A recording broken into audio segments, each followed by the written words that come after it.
આપણે અગાઉના લેક્ચરોની અંદર 2-3 યુનિટો વિશે આપણે અભ્યાસ કર્યો. ત્યાર પછી કેમેસ્ટ્રીની દ્રષ્ટિએ અતિ મહત્વનો ચેપ્ટર જેને આપણે કહીશું રાસાયણિક બંધન, એ ચેપ્ટર વિશે આપણે આજે અભ્યાસ કરવાનો છે. તો આજે આપણે એક નવું ચેપ્ટરની શરૂઆત કરીએ છીએ જેમનું નામ છે રાસાયણિક બંધન. હવે આપણે ઘણા બધા ચેપ્ટરો ભણ્યા પછી થોડા એવા કોન્સેપ્ટ જે છે એ આપણી પાસે આવી ગયા. હવે એ કોન્સેપ્ટને લઈને અણુનું ફોર્મેશન અથવા તો અણુનું નિર્માણ કેવી રીતે થાય, હવે આપણે ઓર બી થોડા અંદરની તરફ જવાનું છે, વધારે ડીપની અંદર જઈ અને સમજવાનું છે કે અણુનું ફોર્મેશન કેવી રીતે થાય.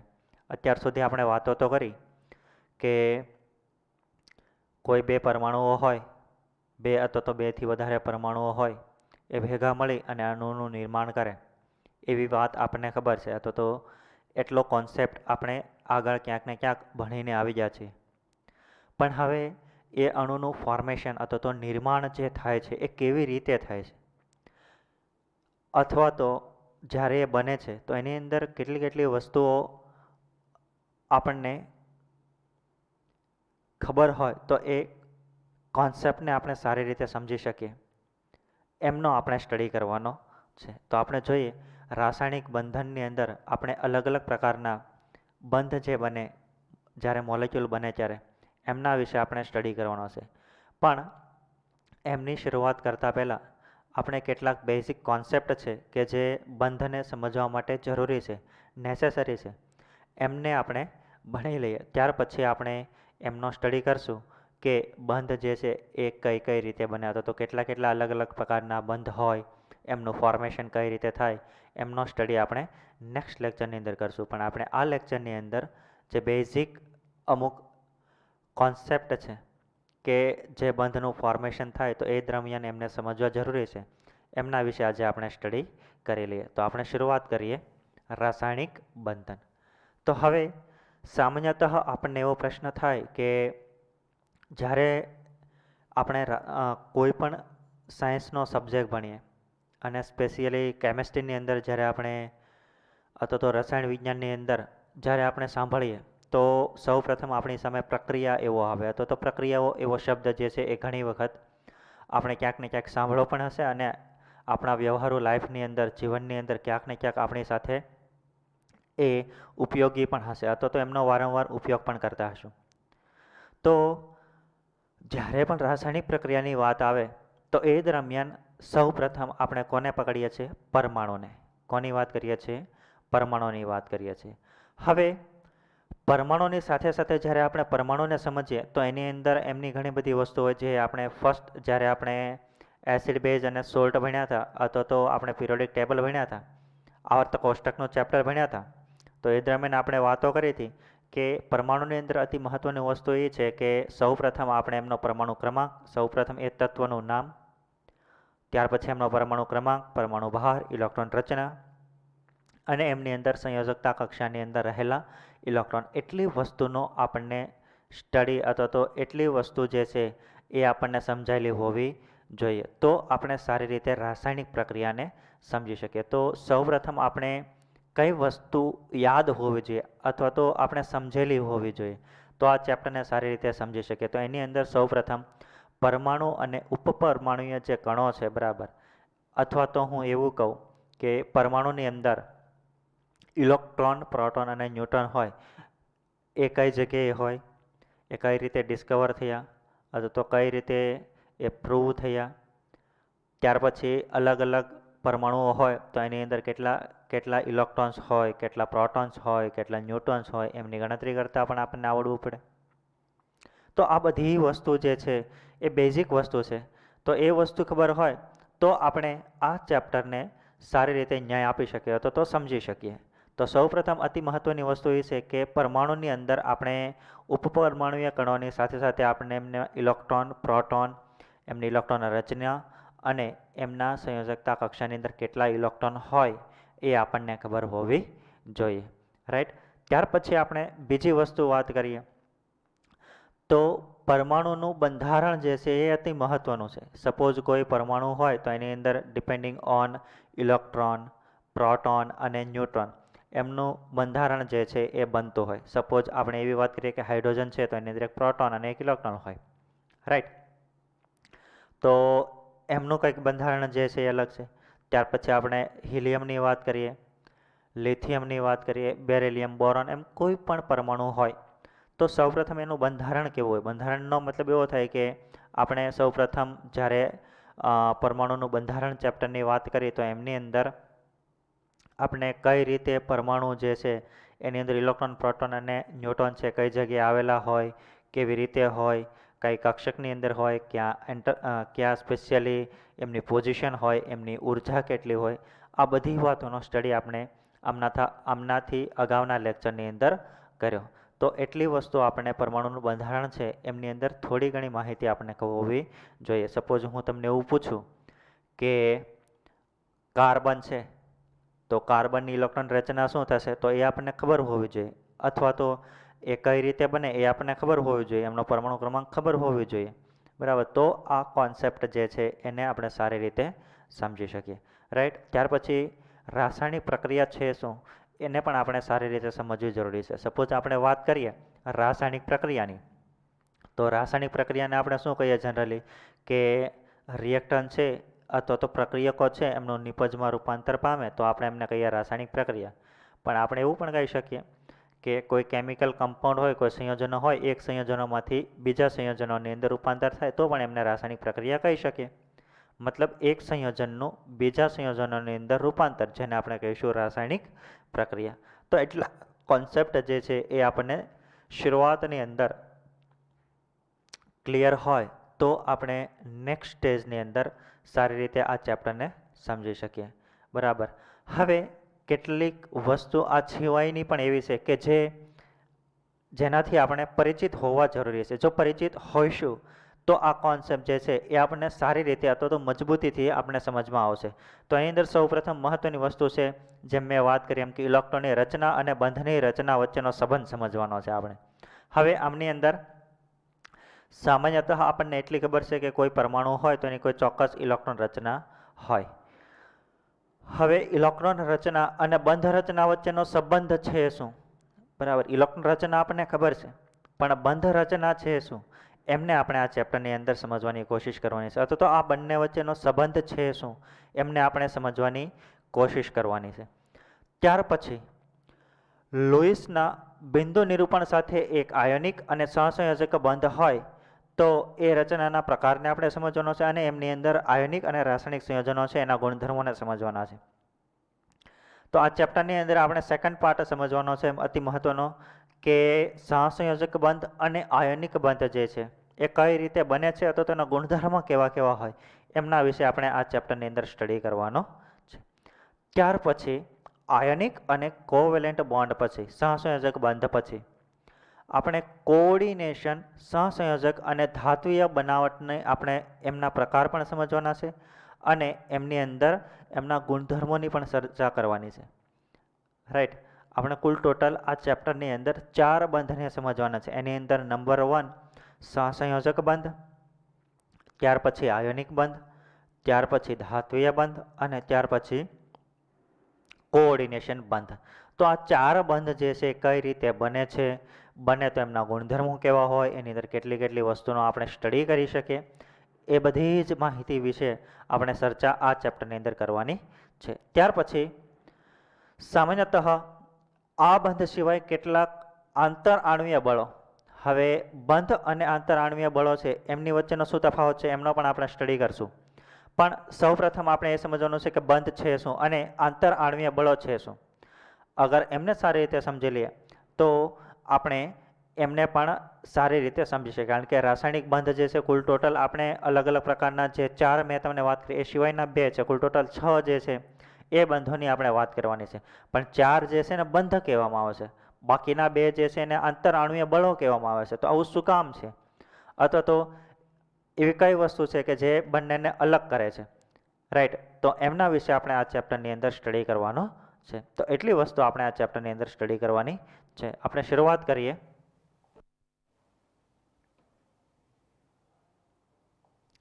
બંધથી. હવે જ્યારે પણ કોઈ રાસાયણિક પ્રક્રિયા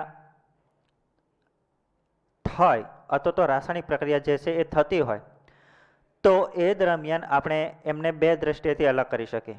એક તો કુદરતની અંદર જે પ્રક્રિયા થાય એ, અને સામાન્યતઃ આપણે કોઈ રાસાયણિક પ્રક્રિયા કરીએ તો. કારણ કે જે વૈજ્ઞાનિકો હોય બરાબર, એ લેબોરેટરીની અંદર લેબની અંદર ઘણી બધી રાસાયણિક પ્રક્રિયાઓ જે છે એ કરતા હોય. અને પ્રકૃતિની અંદર પણ આપને આપ નેચરના માધ્યમથી, પ્રકૃતિના માધ્યમથી ઘણી બધી રાસાયણિક પ્રક્રિયાઓ જે છે એ થતી હોય છે.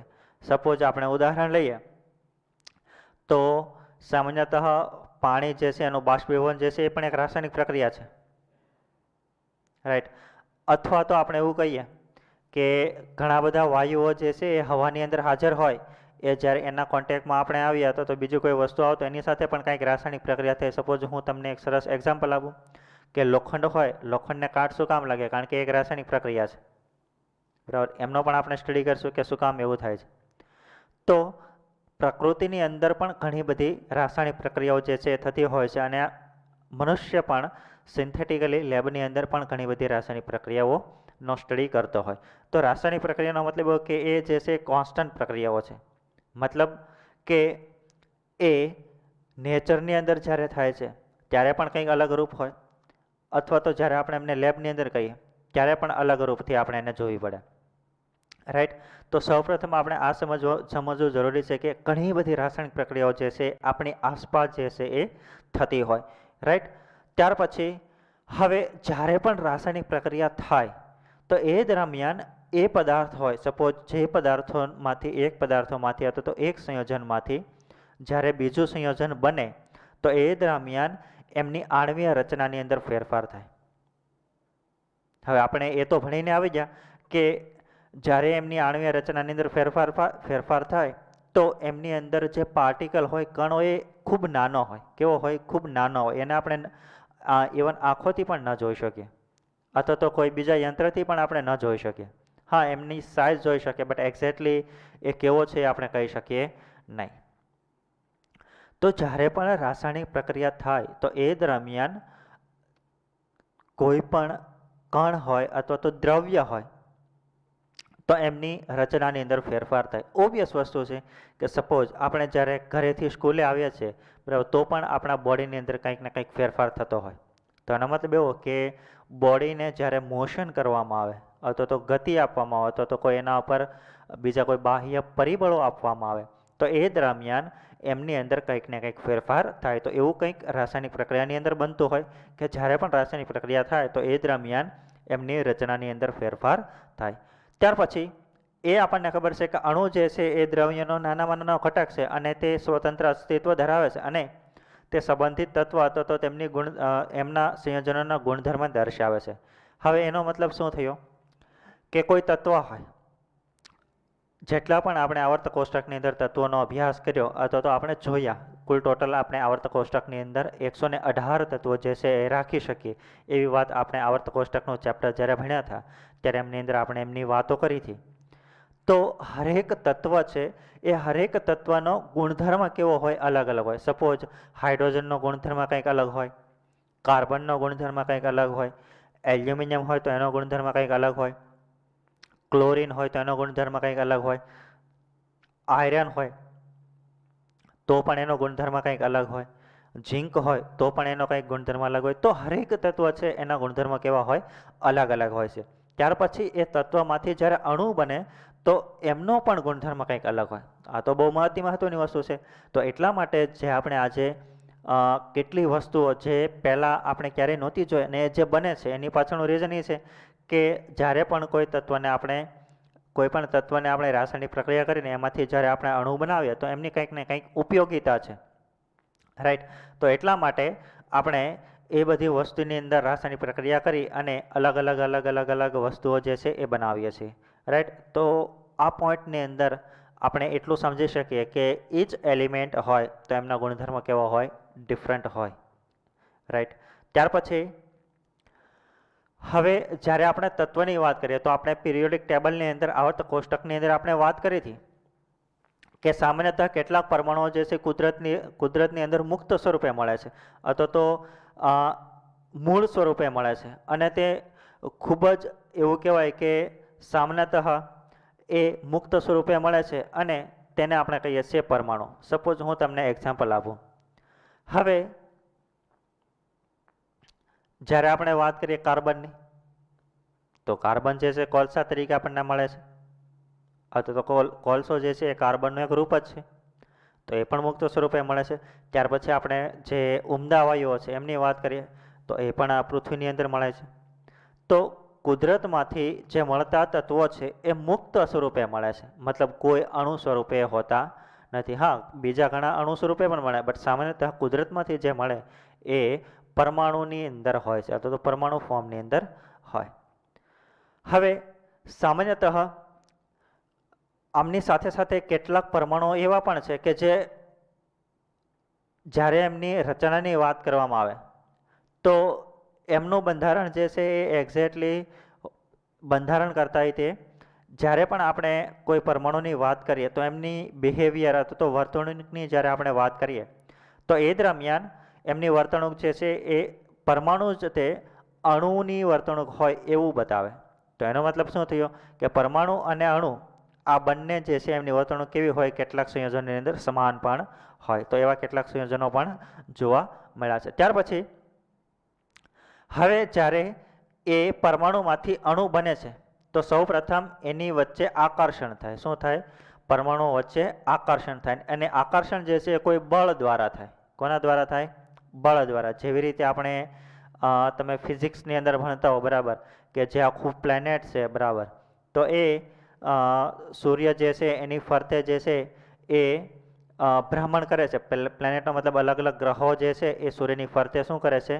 ભ્રમણ કરે છે. તો શા માટે કોઈ ચોક્કસ કક્ષકની અંદર અથવા તો ચોક્કસ પરિભ્રમણ રેખાની અંદર જ એ ભ્રમણ કરે છે? શા માટે ત્યાંથી એક સ્થાનમાંથી અથવા તો એક ભ્રમણમાંથી બીજા ભ્રમણની અંદર નથી વયો જતો? બિકોઝ એમની વચ્ચે કંઈક ને કંઈક એવું બળ છે કે જે એમને ચોક્કસ અંતરે રાખે છે અને એ અંતરે એમની આસપાસ ફરે છે. તો રસાયણ વિજ્ઞાનની અંદર પણ એવું જ બને કે જ્યારે પરમાણુઓમાંથી અણુ બને તો સૌપ્રથમ એમની વચ્ચે શું થશે? કંઈક આકર્ષણ બળ થશે અને એકબીજાની નજીક આવશે અને રાસાયણિક પ્રક્રિયા થશે અને પ્રક્રિયા થાય ત્યાર પછી અલગ અલગ પ્રકારના અણુઓ બને. પણ સૌપ્રથમ પ્રક્રિયા થાય તો બંધનું નિર્માણ થાય, રાઈટ? તો બંધ બને તો એમની અંદર પણ અલગ અલગ પ્રકારે બંધ જે છે એમનું ફોર્મેશન થઈ શકે, બની શકે. તો જ્યારે પણ રાસાયણિક પ્રક્રિયા થાય તો એ દરમિયાન સૌપ્રથમ શું થશે? બંધનું નિર્માણ થશે. શું થશે? બંધનું નિર્માણ. અને બંધનું નિર્માણ અલગ અલગ રીતે થઈ શકે. કેવી રીતે થઈ શકે એમની ચર્ચા આપણે નેક્સ્ટ લેક્ચરની અંદર જ્યારે આપણે બંધોની શરૂઆત કરશું ત્યારે આપણે સારી રીતે સમજમાં આવી જશે. બટ ઇન શોર્ટ, જ્યારે પણ અણુનું નિર્માણ થાય તો એ દરમિયાન સામાન્યતઃ પરમાણુઓ જે છે એ એકબીજાની વચ્ચે શું થશે? આકર્ષાશે. શું થશે? આકર્ષણ. અને જે એ દરમિયાન આકર્ષણ થાય તો એને કહીશું આપણે આકર્ષણ બળ, રાઈટ? તો એના આધારે આપણે જે વાત કરી હતી કે બાકીના બીજા જે બંધ છે એ આકર્ષણ બળના આધારે આપણે સમજવાના છે. તો એમનો જ્યારે સ્ટડી કરશું તો એ આપણને વધારે સારી રીતે સમજમાં આવશે.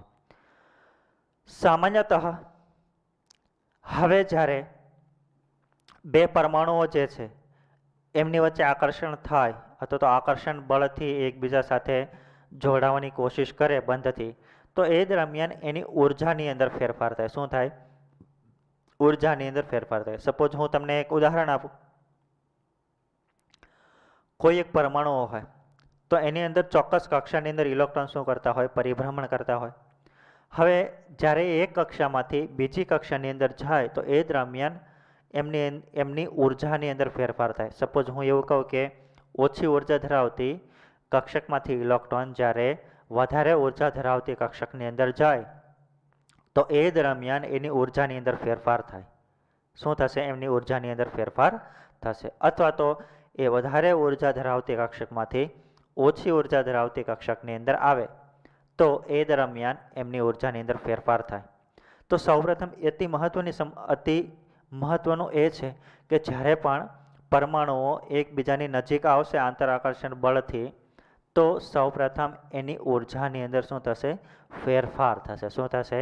ફેરફાર થશે. અને ફેરફાર થાય તો કંઈક જ્યારે અણુ બને તો એ દરમિયાન એમની ઉર્જાની અંદર એમની ઉર્જા પણ કંઈક અલગ હશે. જ્યારે પરમાણુ હશે ત્યારે પણ એમની ઉર્જા પણ કંઈક અલગ હશે. તો અહીંયા હવે જ્યારે પણ આપણે બંધને સમજશું તો એ દરમિયાન આપણે જોશું, એ દરમિયાન આપણે એ પણ સમજવું પડશે કે એમની અંદર ઉર્જાનો ફેરફાર જે છે એ કઈ રીતે થાય છે. રાઈટ? આ અતિ મહત્વનું છે. જ્યારે પણ કોઈ રાસાયણિક પ્રક્રિયા થાય તો એમની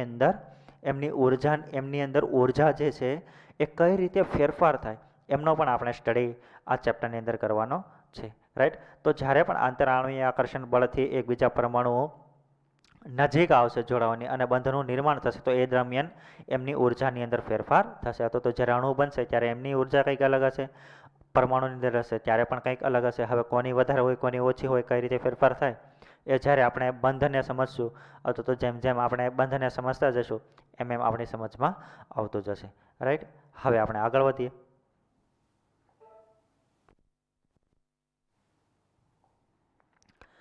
સામાન્યતઃ જ્યારે પણ રાસાયણિક બંધનું ફોર્મેશન થાય તો એ દરમિયાન શા માટે, હવે આપને પ્રશ્ન થાય કે બંધ શા માટે બને? પરમાણુ હોય તો બિચારો એકલો પરમાણુ રહે તો શું વાંધો આપણને? હવે એક પ્રકૃતિ છે. ઇવન ભગવાનને જેટલી પણ વસ્તુઓ બનાવી છે એમની અંદર એક પ્રકૃતિ છે કે હંમેશા એ ટાઈમલી કોશિશ કરે, સમય દરમિયાન કોશિશ કરે કે એ દિવસે ને દિવસે વધારે સ્થાયી થાય. શું થાય? સ્થાયી થાય, સ્થાયીતા પ્રાપ્ત કરે. હવે આપણા મમ્મી પપ્પા જે છે એ શું કામ આપણા માટે એટલી બધી મહેનત કરે? કારણ કે એ મહેનત કરી અને આપણને ભણાવે છે, બરાબર, આપણને તૈયાર કરે છે તાકી આપણે વધારે સારી રીતે મજબૂત અને સ્થાયી થઈ શકીએ. સેમ કોન્સેપ્ટ આપણે માણસ સિવાયની જે પ્રકૃતિ છે અથવા તો માણસ સિવાયના જે જીવો છે એના માટે પણ આપણે અપ્લાય કરી શકીએ કે એ પણ કોશિશ કરે કે દિવસે ને દિવસે એ સ્થાયીતા પ્રાપ્ત કરે. રાઈટ? તો એવો જ એક નેચર જે છે એ પરમાણુનો હોય કે પરમાણુને જ્યારે એની ઉર્જાની અંદર ફેરફાર થાય ત્યાર પછી એ એવી કોશિશ કરે કે એ સ્થાયી થાય. તો સૌપ્રથમ મહત્વની વસ્તુ એ છે કે જ્યારે રાસાયણિક બંધ જે છે એ બને એની પાછળનું સૌપ્રથમ જો રીઝન હોય તો એ સ્થાયીતા પ્રાપ્ત કરવા માટેનું છે. હવે પ્રશ્ન એ થાય કે સ્થાયીતા પ્રાપ્ત કરે કઈ રીતે?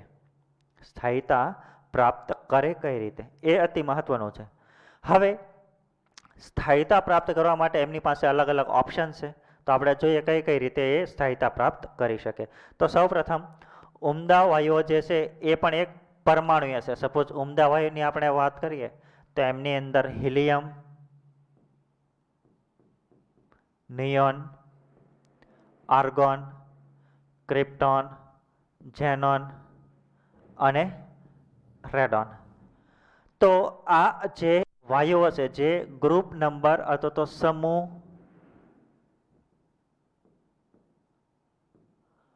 18ના તત્વો છે જેને આપણે કહીશું ઉમદા વાયુઓ. કેવા વાયુઓ કહીશું?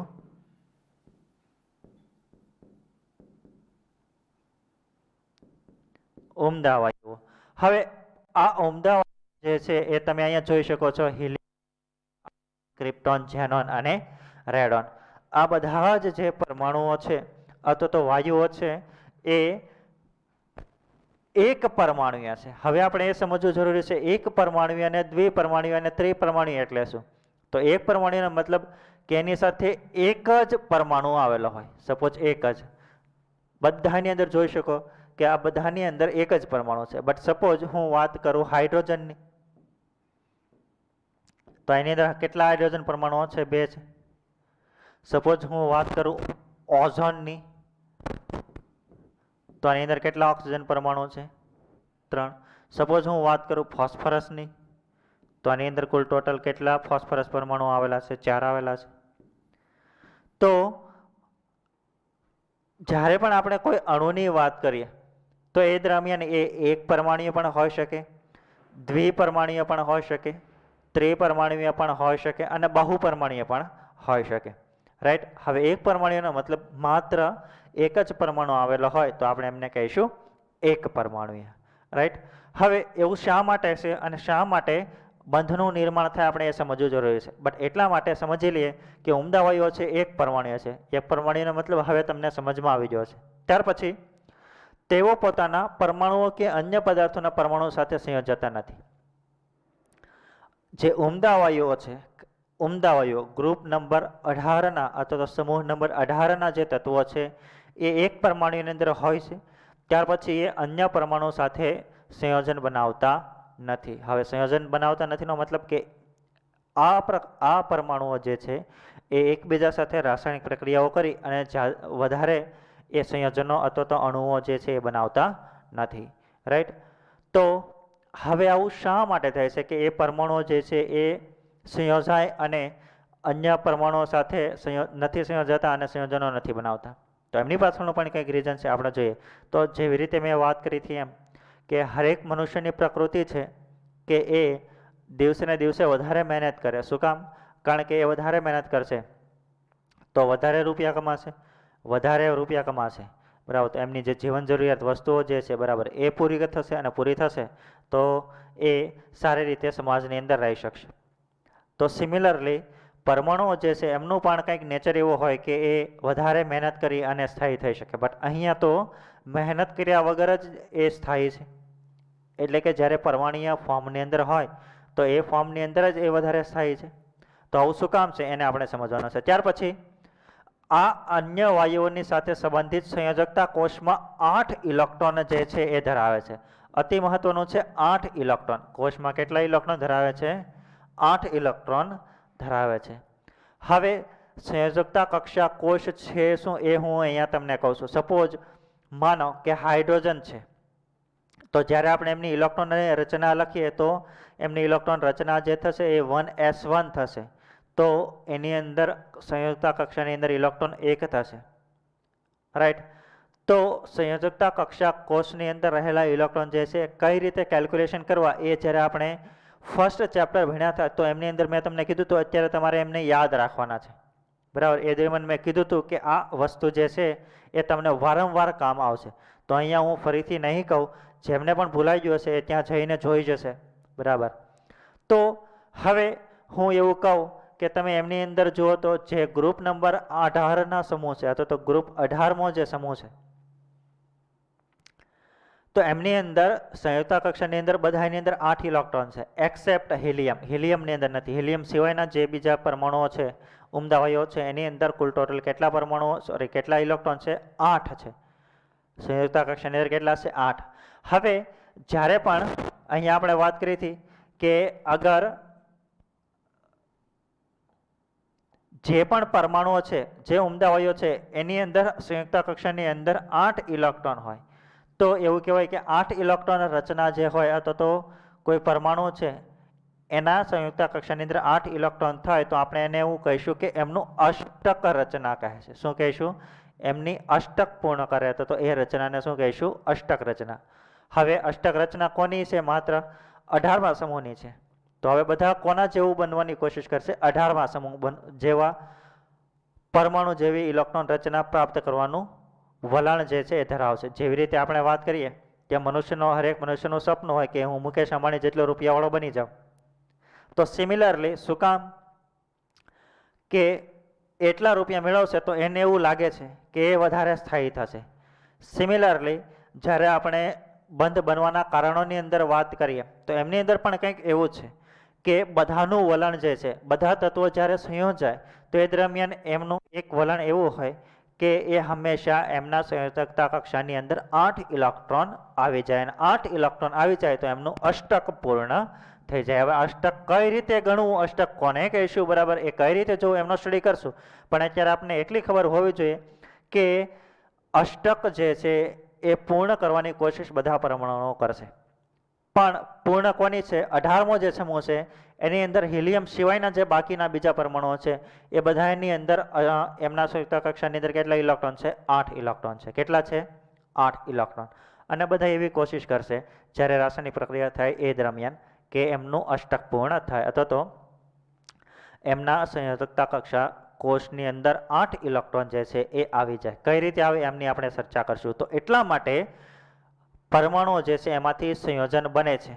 પણ એ કોના જેવું વલણ ધરાવવાની કોશિશ કરે છે? તો 18મા સમૂહ જેવું, અથવા તો અષ્ટક પૂર્ણ કરવાની કોશિશ કરે છે, અથવા તો 8 ઇલેક્ટ્રોન એના સંયોજકતા કક્ષાની અંદર આવી જાય એવું વલણ બધા પરમાણુઓ ધરાવે. યાદ રહે, અષ્ટક પૂર્ણ કરવા માટે અથવા તો 8 ઇલેક્ટ્રોન એના સંયોજકતા કક્ષાની અંદર થવા જોઈએ.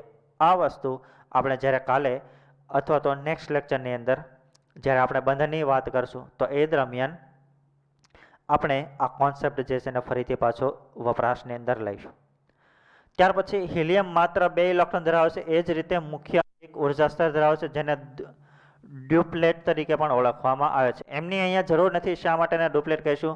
એ કોન્સેપ્ટ જે છે એ આપણે પરમાણુના બંધારણની અંદર ભણી ગયા છીએ, તો એમની અત્યારે જરૂર નથી. પણ અહીંયા આપણે એટલી ખબર હોવી જોઈએ કે હિલિયમ જે છે એ કેટલા ઇલેક્ટ્રોન ધરાવે છે? 2, કારણ કે એમની ઇલેક્ટ્રોન રચના છે 1s2, રાઈટ.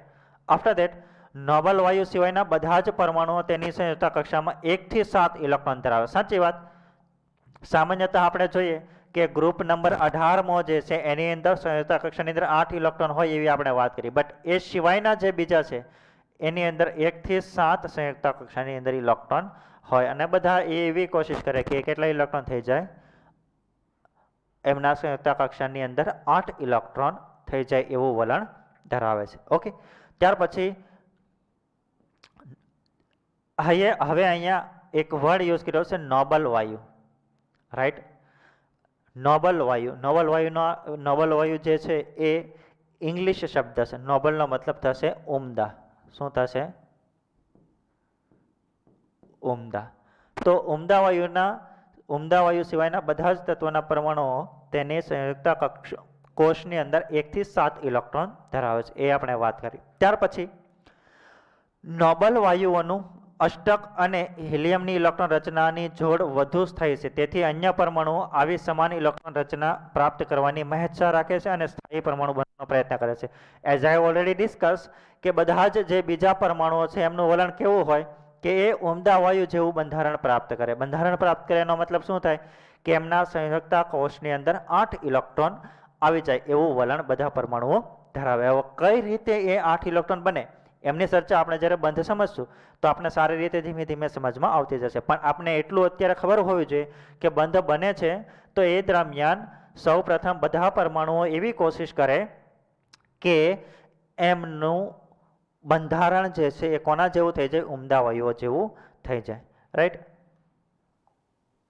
ત્યાર પછી ઉપરોક્ત દલીલને સંતોષવા માટે પરમાણુઓનો સમૂહ જે છે એ અણુ રચે છે. હવે એનો મતલબ એવો કે આ બધી વસ્તુ થવા માટે જ પરમાણુ જે છે એમાંથી એનું પરમાણુમાંથી અણુ જે છે એ બને છે, અથવા તો અણુનું ફોર્મેશન થાય છે, રાઈટ.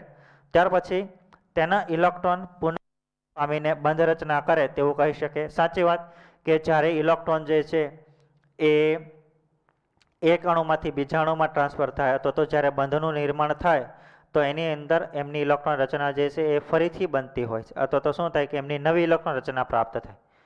એવું આપણે જ્યારે બંધ બને ત્યારે થાય એવું આપણે કહી શકીએ. ત્યાર પછી અતિ મહત્વનો, બંધ રચના દરમિયાન ભાગ લેતા પરમાણુની ઉર્જા ઘટે છે, આથી અણુ સ્થાયી બને છે.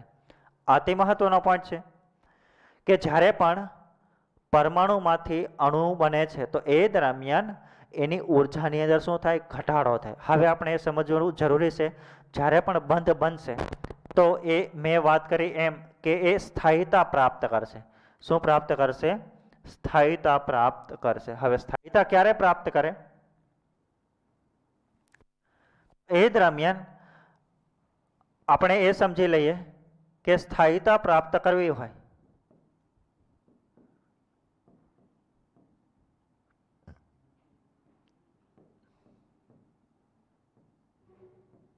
તો જ્યારે એ પરમાણુમાંથી અણુ અથવા તો સંયોજન બનશે. તો અહીંયા આપણે વાત કરી હતી એમ કે જ્યારે પરમાણુમાંથી અણુ બને છે તો એ દરમિયાન એની ઉર્જા શું થાય છે? ઘટે છે. શું થશે? ઘટે છે.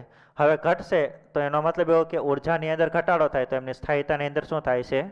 વધારો થતો હશે. તો હંમેશા આપણે વાત કરી હતી એમ કે જ્યારે પણ કોઈ અણુ બને અથવા તો પરમાણુમાંથી અણુની અંદર નિર્માણ થાય તો એ દરમિયાન એની ઉર્જા જે છે એ ઘટે અને એમની સ્થાયીતા શું થશે?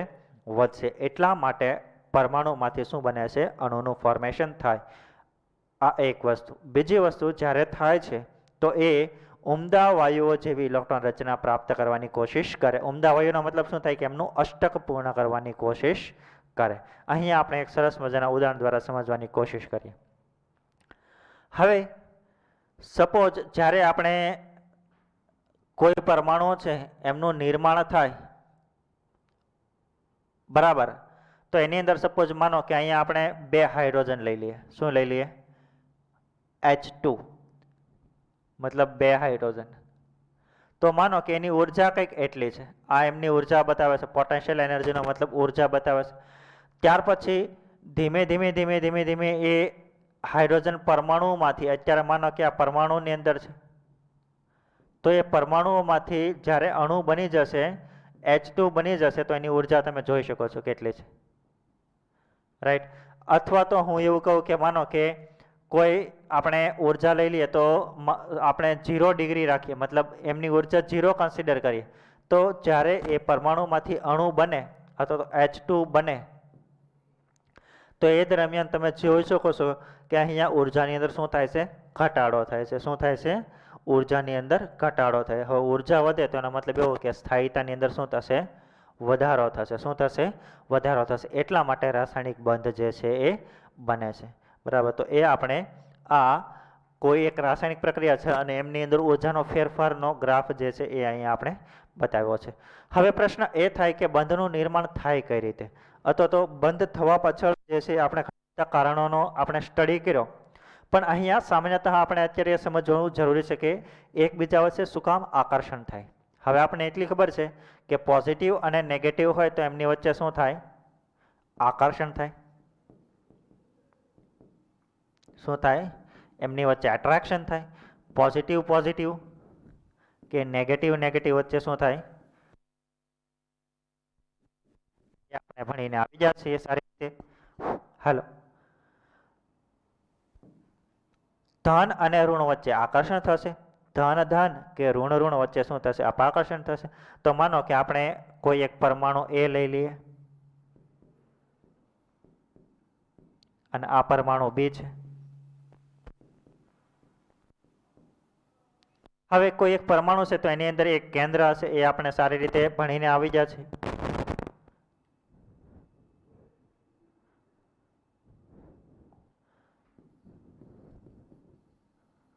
ત્યાર પછી એમની આજુબાજુએ ચોક્કસ કક્ષાની અંદર શું આવેલું હશે? ઇલેક્ટ્રોન આવેલા હશે. શું આવેલા હશે? ઇલેક્ટ્રોન આવેલા હશે. સિમિલરલી બીજો જે પરમાણુ છે એમના કેન્દ્રની અંદર પણ ન્યુક્લિયસ, જેને આપણે કહીશું કેન્દ્ર, આવેલું હશે. ત્યાર પછી એમની આસપાસ શું આવેલું હશે? ઇલેક્ટ્રોન આવેલા હશે.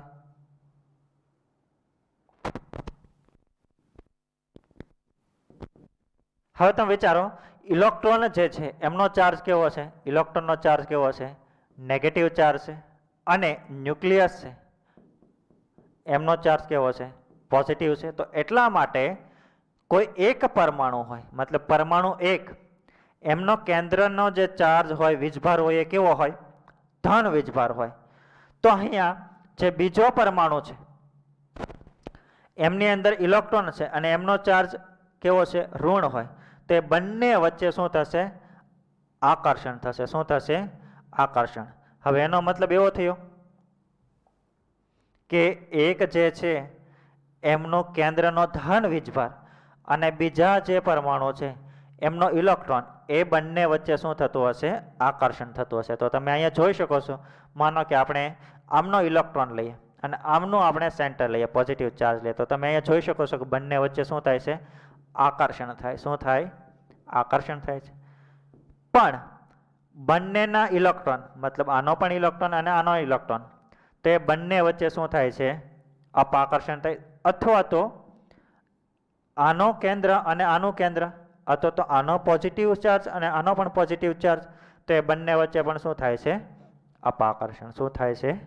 અપાકર્ષણ. તો એનો મતલબ એવો કે જ્યારે એમની વચ્ચે આકર્ષણ કે અપાકર્ષણ થશે તો એમની અંદર સૌથી મહત્વનું ફેક્ટર શું છે કે એમની અંદર એક પરમાણુ અંદર રહેલો કેન્દ્રની અંદર રહેલો ધન વીજભાર અને બીજો જે પરમાણુ છે એમની અંદર રહેલ ઇલેક્ટ્રોન એ બંને વચ્ચે આકર્ષણ થશે, અથવા તો આનાથી ઉલટું પણ કહી શકીએ, બીજાનું કેન્દ્ર અને આનો ઇલેક્ટ્રોન, તો કોઈ પણ રીતે આપણે જોઈ શકીએ. તો આવું જ્યારે થતું હોય તો એમની વચ્ચે આકર્ષણ થાય. પણ બંને પાસે ધન વીજભાર પણ છે અને ઋણ વીજભાર ઇલેક્ટ્રોન પણ છે. તો બંને ધન વીજભાર વચ્ચે શું થઈ શકે? અપાકર્ષણ પણ થઈ અપાકર્ષણ થાય. અને બંનેનો જે ઇલેક્ટ્રોન છે તો એમની વચ્ચે શું થતું હશે? એમની વચ્ચે પણ અપાકર્ષણ થતું હશે. તો હવે આપણે એવો પ્રશ્ન થાય કે આની અંદર તો સર જ્યારે બે પરમાણુ હોય તો આકર્ષણ અને અપાકર્ષણ બંને થઈ શકે. પણ અહીંયા આકર્ષણ જે છે અને અપાકર્ષણ બંને હોય સાથે, તો આકર્ષણ જે છે એમની સ્ટ્રેન્થ, એમની પ્રબળતા જે છે એ અપાકર્ષણથી વધારે હોય. શું કામ? કારણ કે આવું થાય તો એમની સ્થાયીતાની અંદર વધારો થાય. તો એટલા માટે એકબીજા વચ્ચે શું થાય છે? આકર્ષણ થાય. બટ આકર્ષણ થાય ની સાથે સાથે અપાકર્ષણ પણ થઈ શકે. બટ અહીંયા આકર્ષણ જળ છે અથવા તો આકર્ષણ છે એમની પ્રબળતા કેવી હોય? વધારે હોય. સો એટલા માટે એકબીજા વચ્ચે શું થશે? આકર્ષણ થશે.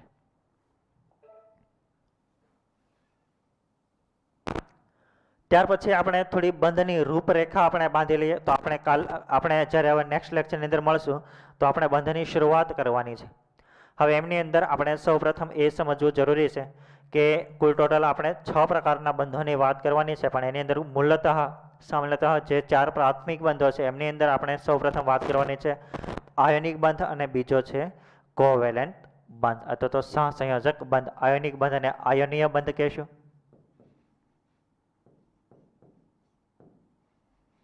અને કોવેલેન્ટ બોન્ડને કહેશું સહસંયોજક બંધ. કેવો કહેશું? હવે સામાન્યતઃ આયોનિક બંધ જે છે એ મેટલનો મતલબ ધાતુ પ્લસ નોન મેટલ અધાતુ વચ્ચે બને. સામાન્યતઃ યાદ રહે ભાઈઓ, કાલે જ્યારે આપણે હું તમને કહું કે આયોનિક બંધ જે છે કોની કોની વચ્ચે બની શકે, તો ધાતુ અને અધાતુ વચ્ચે સામાન્યતઃ આયોનિક બંધનું નિર્માણ થતું હોય. ત્યાર પછી સહસંયોજક બંધ જે છે એમની અંદર કાં તો બંને અધાતુ હોઈ શકે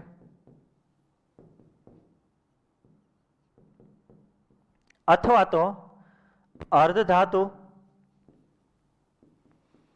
કે અધાતુ વચ્ચે બની શકે. ધાતુ વચ્ચે સહસંયોજક બંધ બનતો નથી. રાઈટ. તો એનો મતલબ એવો કે સહસંયોજક બંધ જે છે એ અધાતુ વચ્ચે પણ બની શકે અથવા તો અર્ધધાતુ અને અધાતુ વચ્ચે પણ બની શકે. હવે જ્યારે આયનિક બંધની આપણે વાત કરીએ તો એમની અંદર ધાતુ અને અધાતુ વચ્ચે જ હંમેશા આયનિક બંધનું નિર્માણ થતું હોય. તો આ આપણને ખબર હોવી જોઈએ. હવે જ્યારે આપણે આયનિક બંધની વાત કરશું તો એની અંદર જ્યારે બે પરમાણુઓ હશે તો એની અંદર એક પરમાણુ હશે ધાતુ અને બીજો પરમાણુ હશે અધાતુ. તો એમની વચ્ચે જે બંધ બને એ કેવો બંધ બનશે? આયની બંધ બનશે. અને સહસંયોજક બંધની જ્યારે આપણે વાત કરશું તો એની અંદર બંને કાં તો અધાતુ હશે અથવા તો એક અર્ધધાતુ અને બીજું અધાતુ હશે. હવે ખબર કઈ રીતે પડે આપણને કે આ ધાતુ છે ને અર્ધધાતુ છે? તો એ આપણે તમે વિચારો કે જ્યારે આપણે આવર્ત કોષ્ટકનું ચેપ્ટર ભણ્યા તો એની અંદર આખા આવર્ત કોષ્ટકની અંદર કેટલી ધાતુ છે, ધાતુ ક્યાં આવેલી છે, કોને કહીએ છીએ, એ બધી જ વાતો આપણે એમની અંદર ભણીને આવી ગયા. ફરીથી કાલે તમે જ્યારે આપણે નેક્સ્ટ લેક્ચરની અંદર મળે ત્યારે ફરીથી તમારે એક વખત જોઈને આવવાની છે. સપોઝ હું તમને એવું કહું કે પોટેશિયમ છે કે, તો કે શું છે? તો કે ધાતુ છે. કારણ કે એસ તત્વનો જે એસ વિભાગનો જે તત્વ છે એમની અંદર બધી જ ધાતુ આવેલી છે. તો એ આપણને ખબર હોવી જોઈએ કારણ કે આપણે હવે આવર્ત કોષ્ટકથી પરિચિત થઈને આવી ગયા છીએ. બરાબર. જેમને પણ ભૂલાઈ ગયું હશે એ ફરીથી જોઈને આવશે તો તમને સારી રીતે આ બંને બંધો જે છે એ સારી રીતે સમજમાં આવે છે. ન માત્ર બે, બાકીના બીજા બંધો પણ આપણને સમજમાં આવશે.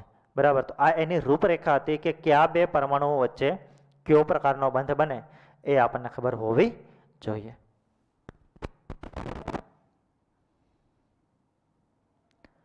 ત્યાર પછી આપણે થોડી એવી રૂપરેખા બાંધી લઈએ. વધારે ડીપની અંદર આપણે નેક્સ્ટ લેક્ચરની અંદર ચર્ચા કરશું. કોવેલેન્ટ બોન્ડનો મતલબ થશે સહસંયોજક બંધ.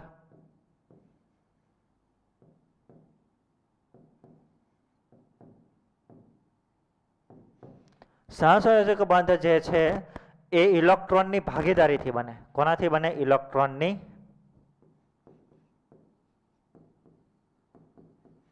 ભાગીદારીથી બને. કોનાથી બને? ઇલેક્ટ્રોનની ભાગીદારી. કઈ રીતે ભાગીદારી થાય એ આપણે આ એક ઉદાહરણ દ્વારા સમજવાની કોશિશ કરીએ. સપોઝ હાઇડ્રોજન છે, તો હાઇડ્રોજનની સંયુક્ત કક્ષાની અંદર કેટલા ઇલેક્ટ્રોન છે? 1 છે. સપોઝ અહીંયા આપણે 2 હાઇડ્રોજન લઈએ, તો બીજો હાઇડ્રોજન હશે, એમની પણ સંયુક્ત કક્ષાની અંદર કેટલા ઇલેક્ટ્રોન હશે? 1 હશે. ત્યાર પછી આપણે ઓક્સિજન લઈ લઈએ, આની સંયુક્ત કક્ષાની અંદર 1 ઇલેક્ટ્રોન, આની અંદર પણ 1 ઇલેક્ટ્રોન. ઓક્સિજનની આપણે વાત કરીએ તો એના સંયોજકતા કક્ષાની અંદર કેટલા ઇલેક્ટ્રોન છે? અહીંયા આપણે જોઈ શકીએ છીએ 1 2 3 4 5 6. સંયુક્ત કક્ષાનો મતલબ સૌથી બહારની કક્ષા. બહારની કક્ષા તમે જોઈ શકો છો એ આ છે. બહારની કક્ષાનો મતલબ સૌથી વધારે ઉર્જા હોય એવી કક્ષા. તો કુલ ટોટલ કેટલા ઇલેક્ટ્રોન છે? 6. હવે તમે વિચારો કે જ્યારે બંધ બનશે તો આને હવે અષ્ટક પૂર્ણ કરવું છે, 8 ઇલેક્ટ્રોન થવા છે. તો જેવી રીતે આપણે અગાઉ વાત કરી હતી એમ કે જ્યારે બંધ બનશે તો એ દરમિયાન બધા પરમાણુઓ કોશિશ કરશે કે એમની સંયુક્ત કક્ષાની અંદર 8 ઇલેક્ટ્રોન આવી જાય, અથવા તો એમની ઇલેક્ટ્રોન રચના ઉમદા વાયુઓ જેવી થાય. તો એના માટે શું કરશે? એ 2 ઇલેક્ટ્રોન જે છે એ કોઈ સાથે ભાગીદારી થઈ જાય તો એમાંથી કેટલા ઇલેક્ટ્રોન થઈ જશે? 8. તો એ શું કરશે? હાઇડ્રોજન સાથેનો 1 ઇલેક્ટ્રોન અને પોતાનો 1 ઇલેક્ટ્રોન. સિમિલરલી અહીંયા હાઇડ્રોજનનો 1 ઇલેક્ટ્રોન અને પોતાની કક્ષકમાંનો 1 ઇલેક્ટ્રોન. તો એમની વચ્ચે પ્રક્રિયા થઈ જ્યારે એમાંથી H ને તો એ દરમિયાન બંનેનો 1 ઇલેક્ટ્રોન જે છે એનાથી એમની વચ્ચે બંધ બનશે, અને જે બંધ બને એને આપણે કહેશું સહસંયોજક બંધ. કેવો કહેશું? સહસંયોજક બંધ. સિમિલરલી અહીંયા પણ સહસંયોજક બંધ બનશે. તો કુલ ટોટલ કેટલા બનશે? 2 ઓક્સિજન જે છે, 1 ઓક્સિજન 2 સહસંયોજક બંધ બનાવશે. શું કામ? કારણ કે એમનું અષ્ટક પૂર્ણ થાય. હવે અષ્ટક કઈ રીતે પૂર્ણ થાય? તો એ બંને હાઇડ્રોજનના 1 ઇલેક્ટ્રોન સાથે જ્યારે એ બંધ બનાવે તો હવે ઇલેક્ટ્રોન થઈ ગયા. જેટલા બંધ બની ગયો તો બંધના ઇલેક્ટ્રોન પણ ગણવાના. તો 2 3 4 5 6 7 અને 8. તો એટલા માટે અહીંયા ઇલેક્ટ્રોનની ભાગીદારી થાય છે. ભાગીદારીનો મતલબ કે આ કોઈ ઇલેક્ટ્રોન આને આપી નથી દેતો, પણ બંને એકબીજા સાથે નજીક આવી અને બંનેની અંદર બંધનું નિર્માણ થાય, અને બંધ જે છે એ બંનેની ઇલેક્ટ્રોનની 1 ઇલેક્ટ્રોનની ભાગીદારીથી બને. તો એટલા માટે આને આપણે કહીશું ઇલેક્ટ્રોનની ભાગીદારી થાય એવું. અને ઇલેક્ટ્રોનની ભાગીદારી થાય તો એવા બંધને આપણે કહીશું કોવેલેન્ટ બોન્ડ ઓર સહસંયોજક બંધ. આમનો સ્ટડી આપણે આમનાથી આગળના લેક્ચરની અંદર કરશું. ત્યાર પછી આયનિક બંધનની વાત કરીએ.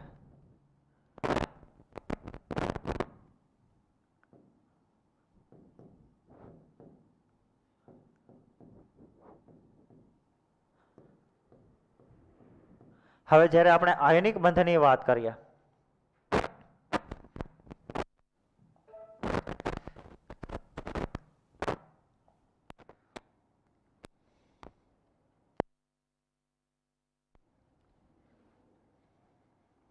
આયનિક બંધની વાત કરીએ તો એની અંદર શું થશે? ઇલેક્ટ્રોન જે છે એમનું સ્થાનાંતર થતું હશે.